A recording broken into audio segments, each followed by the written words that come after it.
Queridos hermanos y amigos, celebramos el domingo número 23 del tiempo ordinario y la lectura está tomada de San Mateo capítulo 18, versículos del 15 al 20. El fragmento que hoy escuchamos nos habla de esa plática cotidiana que tenía Jesús con sus discípulos allí en Cafarnaún, donde les indicaba como normas pastorales para actuar en momentos muy concretos de situaciones que se vivieran en la comunidad. En este caso, se nos habla sobre la norma si una persona de la comunidad peca públicamente. Es decir, si una persona con un pecado grave rompe como esa comunión con su comunidad, con la iglesia. Ciertamente hay excomuniones más formales, que son las típicas graves, que suceden, por ejemplo, cuando una persona violenta el Santísimo, pues esa persona queda excomulgada oficialmente por la iglesia. Lo mismo pasa, por ejemplo, cuando una persona comete un aborto, pues también hasta que esa persona no se arrepienta, se confiese y cumpla con la penitencia indicada, está en excomunión también de la iglesia.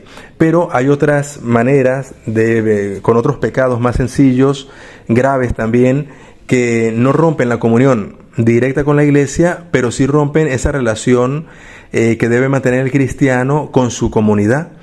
Por poner un ejemplo también, podríamos hablar de que conocemos a una persona que va a la iglesia y sabemos que ha entrado en el negocio de la droga, pues esa persona evidentemente está rompiendo públicamente la comunión con la comunidad.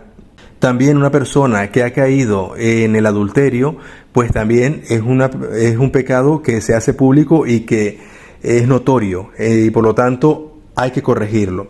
Y es un poco la invitación que hace Jesús en este día. Indica, cuando tu hermano peque, esa es la primera indicación, cuando peque. No nos invita el Evangelio a meternos en la de los demás en cualquier momento, cuando nos apetezca, sino en situación de pecado. Por lo tanto, la invitación que hace Jesús en este caso es a llamar a la persona primero a solas. Y esto pues tiene un significado importantísimo porque se comprende que Jesús está respetando o nos invita a respetar la intimidad de la persona en primer lugar, para que esa persona pueda arrepentirse y no sea bochornada en público. Y eso pues tiene un sentido importante de caridad dentro de una comunidad. Por otra parte dice, si la persona no te hace caso, llama a un testigo o a dos testigos. Esto era una práctica común en la antigüedad y buscaba pues también el salvar a esa persona de un pecado grave.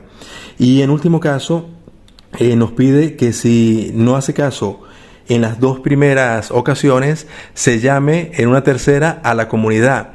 ¿Por qué a la comunidad? Porque el pecado de una persona que vive comunitariamente en una parroquia, por ejemplo, pues afecta a toda la comunidad, aunque sea un pecado personal, pero al ser público, pues conlleva escándalo, conlleva pues que se desestabilice la misma comunidad cristiana. Y por eso Jesús hace esta indicación que evidentemente hoy en día no se hace estrictamente así cuando alguien peca, pero sí nos indica esto, la realidad que comporta la vida comunitaria del cristiano. Y por lo tanto se nos invita a esa corrección fraterna, sobre todo porque se intenta salvaguardar a esa persona que ha pecado para que no pierda su estado de gracia, para que no pierda su caminar cristiano. Finalmente dice Jesús con respecto a esta primera indicación del que ha pecado, que si la persona no hace caso de ninguna manera, se le considere como un pagano. Esto, claro, no indica precisamente la exclusión de esa persona al referirse como pagano a ella, sino que sobre todo hay que tener en cuenta que los paganos, para nosotros los cristianos, son objeto u objetivo de evangelización.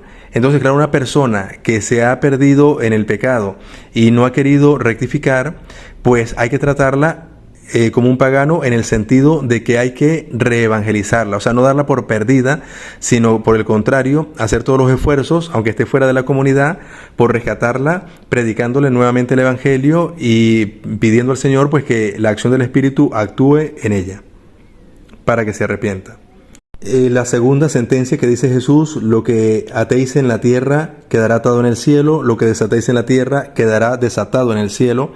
Ciertamente que Jesús había hecho esta primera promesa o esta primera indicación a Pedro, y ahora lo hace a los discípulos en general, lo cual nos indica pues el poder de la Iglesia a través del sacramento de la confesión, de poder perdonar pecados, y ciertamente que nos hace una referencia directa a lo que es la vida de gracia dentro de la Iglesia, de sus miembros, y la práctica de la misericordia, que es el objetivo fundamental, y ese es el sentido de la Iglesia, la salvación de las almas.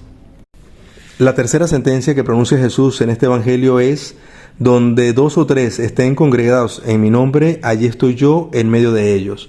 Esta sentencia nos indica en primer lugar la divinidad de Jesús, porque este dicho que ya existía antes de él decía parecido a estas palabras, pero donde está el nombre de Jesús se hacía referencia a la gloria de Dios.